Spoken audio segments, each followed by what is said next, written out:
पर देखिए यूक्रेन युद्ध पर यूरोप का 28 पॉइंट वाला ये जो प्लान है, इसका ये मीडिया में लीक हुआ है।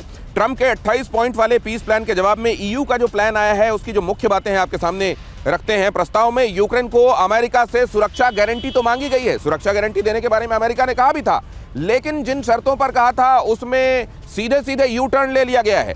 प्लान के तहत पहले सीज फायर कराया जाए और फिर बातचीत होगी। यूरोप यह कह रहा है यूक्रेनी जमीन रूस को नहीं दी जाएगी, ये भी ये पीस प्लान कहता है।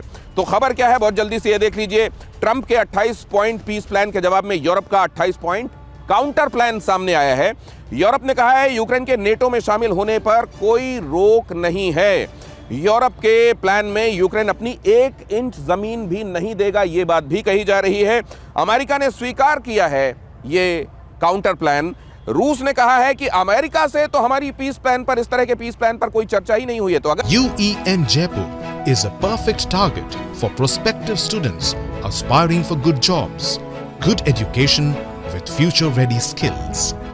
ये पीस प्लान मान लीजिए अमेरिका ने स्वीकारा भी है और रशिया कह रहा है कि हमारी तो इस पर कोई बातचीत भी नहीं हुई है, तो फिर स्वीकारने का कोई मतलब नहीं है।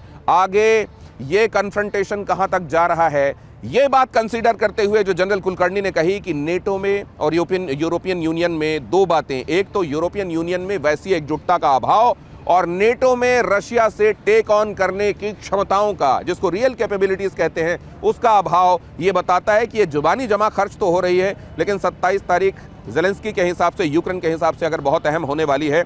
तो एम्बेसडर दीपक वोहरा कहते हैं कि जब बराबर के, लगभग बराबर वाले आपस में मुकाबिल हों और कोई पीस प्लान सामने लाया जा रहा हो, तो वो तब कामयाब होता है जब विन विन सिचुएशन हो। यहाँ यूरोप ने एक तरीके से अपनी ताकत को यूक्रेन के साथ लगाने की कोशिश की है, लेकिन क्या ये काफ़ी पड़ेगी काउंटर करने के लिए उन 28 पीस पॉइंट्स को जो अमेरिका और रशिया की तरफ से दिए गए? बहुत बहुत धन्यवाद sir, thank you very much. जब भी आपके साथ होता हूं और बाकी हमारे विशेष मेहमानों के साथ बहुत कुछ सीखने को मिलता है। अभी देखिए जनरल साहब ने कह दिया दीपक तो बुझा, आज तो अयोध्या जी से आपसे मुखातिब हूं सर, आपको राम राम रहूंगा।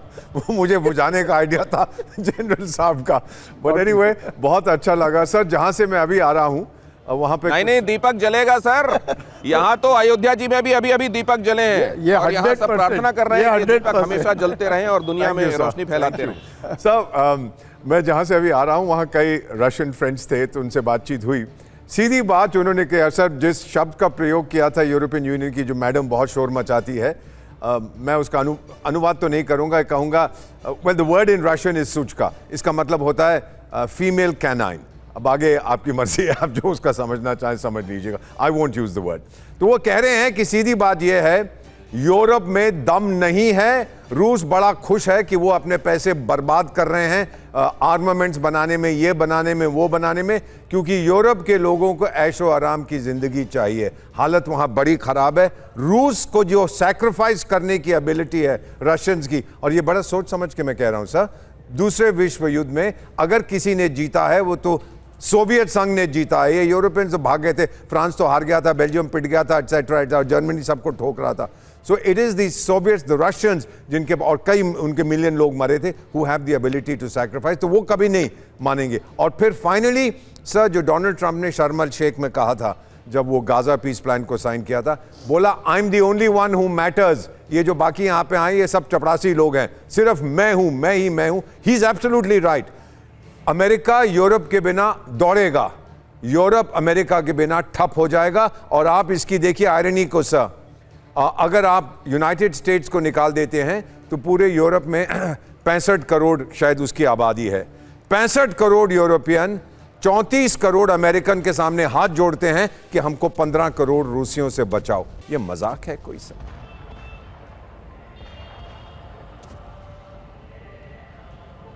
मैंने बहुत बड़ी बात आप कह रहे हैं सर, और ये आप ही लोग, ये जो आप कहते हैं, एक तो राष्ट्र प्रेम, अपने देश से प्यार की भावना, अपनी मिट्टी से जुड़ाव, तीसरा कम संसाधनों में रफ टफ तरीके से रह लेने की आदत, सैक्रिफाइस करने की, किसी भी हद तक जाकर अपने देश के लिए सैक्रिफाइस करने की आदत। और आप लोग जो कहते हैं कि उनकी ज़रूरत का जो कटोरा है, देयर बोल इज़ वेरी स्मॉल, वो बहुत कम में काम चला लेते हैं, उनको बहुत ज़्यादा नहीं चाहिए। और यहाँ यूरोप को तो दुनिया के लिए जो लग्जरी होती है वो यूरोप के लिए बड़ी एसेंशियलिटी हो जाती है। ऐसे में यूरोप कितना, लेकिन एक बात और है सर, ये बात तो यूरोप को भी पता होगी जो आप कह रहे हैं, ऐसे में यूरोप का ये करना क्या ये जमा खर्च है, केवल टोकनिज्म है, ये बताने के लिए यूक्रेन को कि देखो यार जब वक्त आया था तो हम तुम्हारे साथ खड़े हुए थे?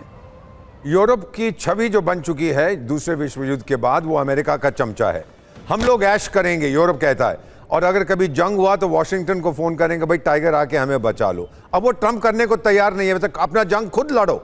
इनके पास दम नहीं है sir, take it from me. और अभी बातें कर रहे हैं हम एवैक्स बनाएंगे, ये बनाएंगे, और यार कौन सी टेक्नोलॉजी है कि 15 मिनट में बना दोगे? 5 साल तो तुम्हें लगेंगे रिसर्च करने में।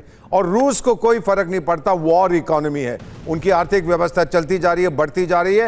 एंड मैं जो देख रहा हूं सर, ये जो बेवकूफ़ है, क्या नाम है इसका, बेगिंस्की, जो भी इसका नाम है, सर्कस वाला जो है यूक्रेन में, वो उसने ठान ली है कि मेरा देश बर्बाद हो ना हो, मुझे यूरोप का चौधरी बनना। मेरा मानना है कि ये जो मैडम है यूरोपियन यूनियन की, जो प्रेसिडेंट है यूरोपियन कमीशन की, वो और ज़ेलेंस्की को अब यूरोप भी तंग आ चुका है, ये मुझे बताया गया है। मेरा ख्याल कुछ हफ्तों में इन दोनों को बोलेंगे थैंक यू वेरी मच, बड़ा अच्छा लगा आपसे मुलाकात करके। So Europe is no match for Russia, basic ये बॉटम लाइन है। अगर वो घड़ी करीब आ रही है सर, तब तो